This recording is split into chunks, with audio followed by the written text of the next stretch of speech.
আমাদের বিএনপি এবং অঙ্গ সংগঠনের নেতৃবৃন্দ, ছাত্রছাত্রীরা, আসসালামু আলাইকুম। আমি খুব একটা বক্তব্য দেব না। আপনাকে এই কলেজের জন্য নারায়ণগঞ্জ মহানগর বা সিটি কর্পোরেশনের এখানে প্রশাসক উপস্থিত ছিল, নগর উন্নয়নের চেয়ারম্যান উপস্থিত, সকল নেতৃবৃন্দ, আসসালামু আলাইকুম। বক্তব্য আমি দিব না, আমি আরো আগে যাওয়ার কথা ছিল। প্রফেসর সাহেব আমার এলাকার না হইলে কয়েকটা কথা বলতে পারি, ওনার ইয়া বক্তব্য দেওয়া শুরু করছে। তাহলে এই মাঠটা পুরো যদি ভর্তি রাখতে চান বক্তব্য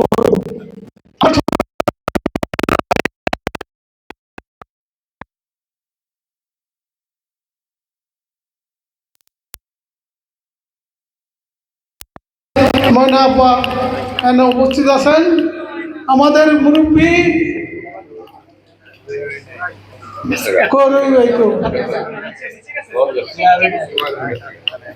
উপস্থিত ছিল, সকল নেতৃবৃন্দকে। আপনাকে এই কলেজের জন্য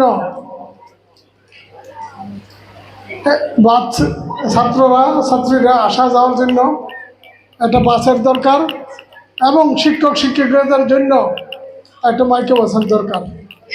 বক্তব্য বেশি বড় করবো না, আমার ঢাকা মিটিং আছে, এই জন্য চলে যাব।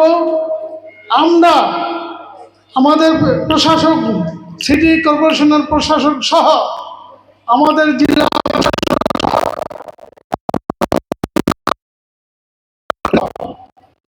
এই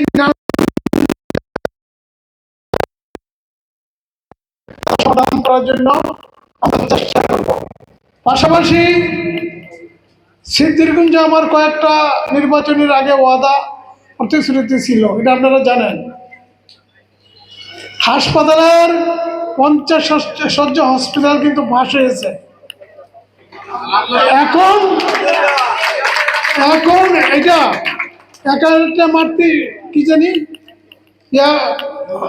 হসপিটাল আছে, এই যে 9 নম্বর ওটা কি জালকুড়িতে, এইটার উপরে করব না নতুন জায়গাত করব, এটা একটু সময়ের ব্যাপার।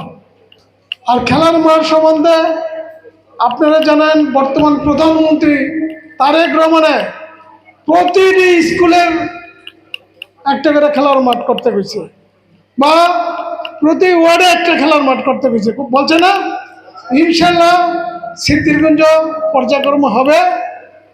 সিদ্ধিরগঞ্জে একটা কবরস্থানের একটা জায়গা আছে, ইনশাল্লাহ এটা আমি অলরেডি কবরস্থান দ্বারা এমনি কবর দিলে হবো না, এটা লিজ চাওয়ার জন্য আমি ডিসি মহোদয় সাহেবের কাছে একটি ডিউ লেটার দিছি, এবং একটা ঈদগার জন্য পর্যায়ক্রমে আমরা মাত্র 5 মাস চলে ক্ষমতায় এসেছি।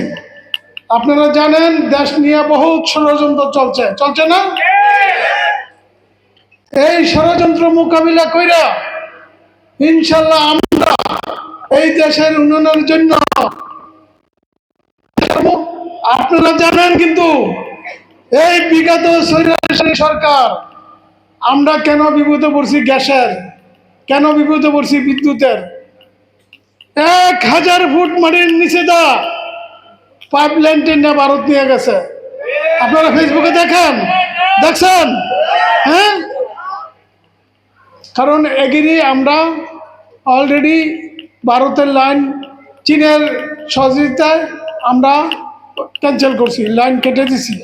ইনশাল্লাহ পর্যায়ক্রমে বাংলাদেশের সব বিদ্যুৎ কেন্দ্র চলবে, যেগুলি গ্যাসের বিদ্যুৎ কেন্দ্র আছে, যেগুলি তেলের বিদ্যুৎ কেন্দ্র আছে, এবং পর্যায়ক্রমে আস্তে আস্তে বাড়ি ঘরে যেগুলি অবৈধ লাইন আছে আমরা ওগুলো বৈধ করে দেওয়ার জন্য চেষ্টা করতেছি, এবং নতুন লাইন যাতে আমরা পাই। নতুন গ্যাস লাইন খনন করার জন্য সরকার কিন্তু বিভিন্ন কোম্পানিকে দিয়েছে, অনুমতি দিয়েছে। এইসব গ্যাস লাইনের যদি আমরা পাই, বাংলাদেশে আর গ্যাসের কোনো অভাব পড়বে না ইনশাল্লাহ। কিন্তু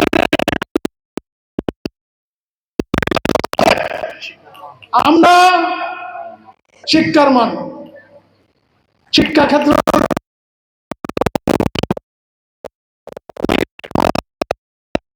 চেষ্টায় এবারকার কি পরীক্ষার ফলাফল পাইছেন? হ্যাঁ, আগামীতে আরো আল্লাহ রহমতে ভালো হবে। যাক, এই কলেজের উন্নয়নের জন্য আমার কাছে যেটা দাবি করছে, আমি ইনশাল্লাহ চেষ্টা করবো পর্যায়ক্রমে দিতে।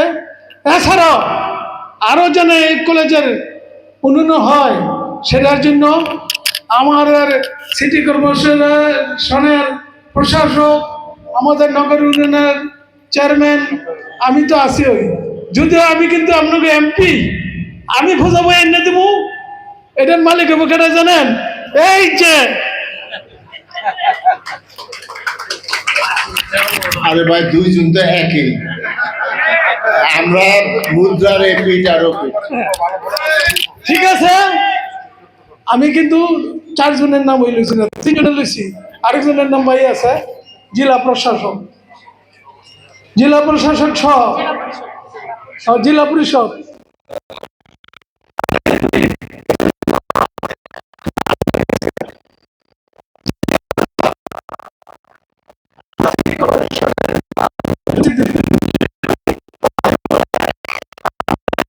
শুধু সিদ্ধিরগঞ্জে করবে, যাতে আমরা নারায়ণগঞ্জে সুন্দর বাজেট ডেলে সাজাতে পারি, সেই চেষ্টা অব্যাহত রেখে আজকে এখানে যারা আছেন তাদেরকে অভিনন্দন, ধন্যবাদ জানিয়ে আমি আমার বক্তব্য শেষ করলাম।